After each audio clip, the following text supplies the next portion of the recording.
Là on est dans le presbytère de Guerre. Il y a des gens ici qui sont en train de prendre un café parce que juste avant on s'est retrouvé à l'église de Guerre à 7 h du matin pour une messe roratée, c'est-à-dire une messe de l'Avent, uniquement éclairée à la bougie. Quand il fait encore nuit, la seule lumière c'était donc la lumière de la bougie. On arrive très tôt, on est les premiers arrivés et on prépare, ça permet nous aussi de nous préparer aussi intérieurement pour les autres. Donc on installe toutes ces bougies, il y a un peu cette âme d'enfant que Jésus nous demande justement, et de préparer toutes les bougies, de les allumer, c'est un peu comme un jeu. Et après de vivre la messe, ça permet vraiment de se recueillir plus facilement, ça permet vraiment de nous aider à nous préparer pour la venue du Sauveur, se donner un peu une ambiance ascétique, donc quand même se lever tôt pour le Seigneur et en même temps se retrouver tous ensemble là pour cette messe dans l'église dans le noir et ses lumières, ça permet de se dire qu'aujourd'hui on se ramène à l'essentiel qui est Jésus, qui est la vraie lumière. Roraté, ça vient du mot latin roraté qui est le premier mot du chant de l'introïte de l'Avent,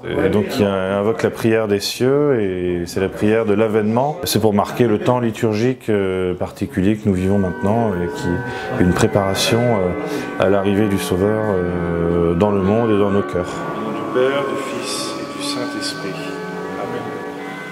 Le ciel se réjouit, le monde est en fête, car le Seigneur vient. Il va prendre en pitié les pauvres de son peuple. Je me suis levée ce matin à 6 h du matin et nous sommes venus nous recueillir dans cette belle église illuminée par des cierges et des bougies. C'est comme une attente, c'est ce que nous attendons, hein. Le Christ, soleil levant, voilà. Pour nous, c'est le Christ qui est le centre de notre vie.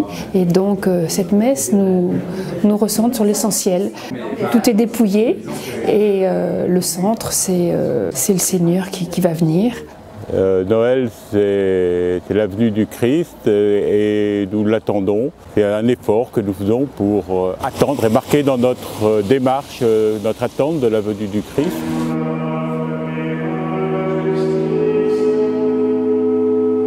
C'est vraiment mettre l'essentiel à sa place dès le matin, donc à la lumière. Et donc à la bougie, c'est forcément très paisible. Ce matin, nous avions l'orgue. Et quand c'est en musique, c'est aussi magnifique. Donc voilà, Amen.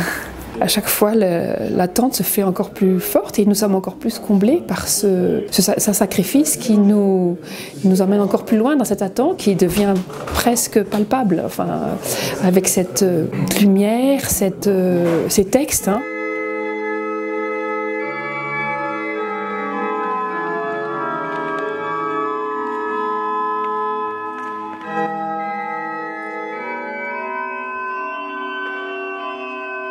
La lueur de la bougie qui nous éclaire, c'est évidemment, ça fait référence à l'arrivée du Sauveur, qui est lumière dans les ténèbres. Ça fait référence au prologue de Saint Jean, puis beaucoup de textes théologiques, et aussi beaucoup d'actions liturgiques, hein, comme par exemple la lumière que l'on donne aux parrains le jour du baptême. C'est vraiment le Christ qui arrive pour éclairer dans les ténèbres de l'ignorance et du péché. C'est la lumière de l'espérance, la lumière de l'espoir. Cette petite lumière fragile qui fait aussi référence à la fragilité du nouveau-né dans la crèche le jour de Noël.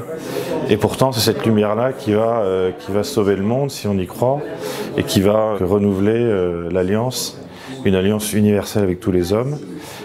C'est vraiment le contraste entre la fragilité de la lumière, de la bougie et l'immensité des ténèbres. Et pourtant, tous les regards sont braqués vers cette toute petite lumière parce que c'est la seule lumière qui est capable de dissiper les ténèbres. Au nom du Père, du Fils et du Saint-Esprit.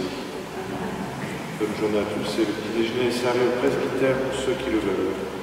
Il y a aussi le côté convivial. Le prêtre nous invite chez lui au presbytère pour prendre le petit déjeuner. On se retrouve tous ensemble, ça soude une communauté pour pouvoir aller annoncer le Christ ailleurs, au-delà dans notre vie pour toute la journée.